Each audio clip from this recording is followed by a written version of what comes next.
V prvom rade je veľmi dôležité, aby naozaj tá firma mala pripravenú kultúru na tú zmenu, lebo či už sa bavíme o AI alebo akejkoľvek inej inovácii, tak je naozaj dôležité pripraviť si tú kultúru vo firme tak, aby tí ľudia boli ochotní prijať nejakú zmenu, vedieť ich nakúpiť na tú zmenu a potom sa môžeme naozaj baviť o tom, že akú inováciu ideme spustiť, či to bude zrovna AI a kam až nás to dostane. Lebo častokrát sa aj my v našej praxi stretávame s tým, že prídu za nami klienti, už by hneď chceli inovovať, ale častokrát narazíme na tú bariéru ľudí vo vnútri tej organizácie, že ešte nie sú pripravení tie veci tak radikálne a rýchlo meniť, ako by možno to chcel ten manažment alebo aké by bolo očakávanie tých stakeholderov.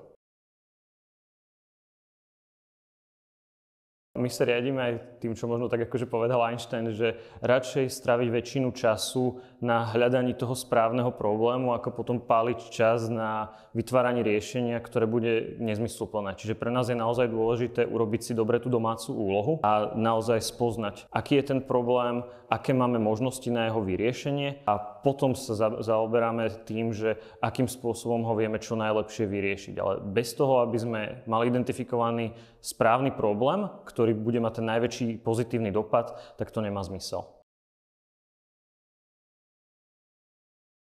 To ROIKO je strašne veľmi príťažlivé, ale to, čo sa ako keby nám osvedčilo, je, že dať si aj menšie čiastkové metriky, ktoré ukážu to, že už sme na dobrej ceste naplniť nejaké tie väčšie. Čiže ako keby vtedy je dobre si stanoviť, že aké očakávania od tej AI máte. Či chcete zlepšiť efektivitu, zredukovať čas. To, čo sa nám veľmi dobre osvedčilo, je aj metodológia Objective Key Result, ktoré sa viacej zameriavajú na to, ako vytvoriť čo najlepšiu zmenu, ako inovovať. A vtedy, keď si to nezameriate iba na ROIKO, ale aj na nejaké menšie čiastkové ukazovatele, ktoré vám ukážu, že už sa nám darí, už napredujeme správnym spôsobom, tak udržíte si ten buy-in, vy máte čo kvartálne, mesačne reportovať, že naozaj sa hýbete a viete si overiť, že sme na správnej ceste.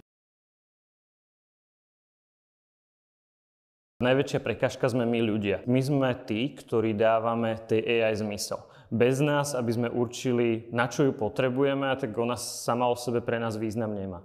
Čiže naozaj vtedy musíme brať do úvahy to, že ten ľudský faktor. To, čo sa nám osvedčuje, naozaj zapájať všetkých zúčastnených stakeholderov na danom projekte. Zapojiť do toho čo najviac ľudí, vysvetliť im, aké sú tie prínosy, ukazovať im čiastkové výstupy a čo najviac ich zapájať do procesu.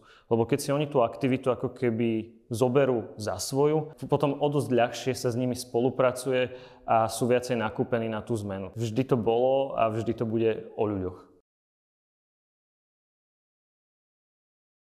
Jeden z našich veľmi úspešných projektov je práve Startup Elf AI, ktorý sa zaoberá manažmentom obsahu na sociálnych sieťach a jeho cieľom je naozaj spraviť z internetu bezpečnejšie a etickejšie miesto, bez toho, aby tam používateľ prichádzal do kontaktu s dezinformáciami, hejtom a podobne. Čiže tam vidíme naozaj ako keby ten veľmi vysoký dopad na spoločnosť, že čo môže so spoločnosťou spraviť dezinformácia a nejaký hejt a ako napríklad to vie byť lepšie, ak sú tieto prejavy obmedzované. Ďalšie ako keby riešenie, na ktorom my spolupracujeme s našim klientom Tatra bankou, je práve nástroj na zber inovatívnych nápadov naprieč celou organizáciou, kde pomocou AI chatbota naozaj vieme vyspovedať všetkých zamestnancov o tom, že akému nápadu oni veria, čo by oni chceli inovovať, zlepšiť a potom to transparentne vieme ohodnotiť a vybrať z toho naozaj tie najzaujímavejšie nápady a tak pomôcť ostatným organizáciám inovovať. To, čo je pre nás dôležité ako Good Request, je naozaj budovať tú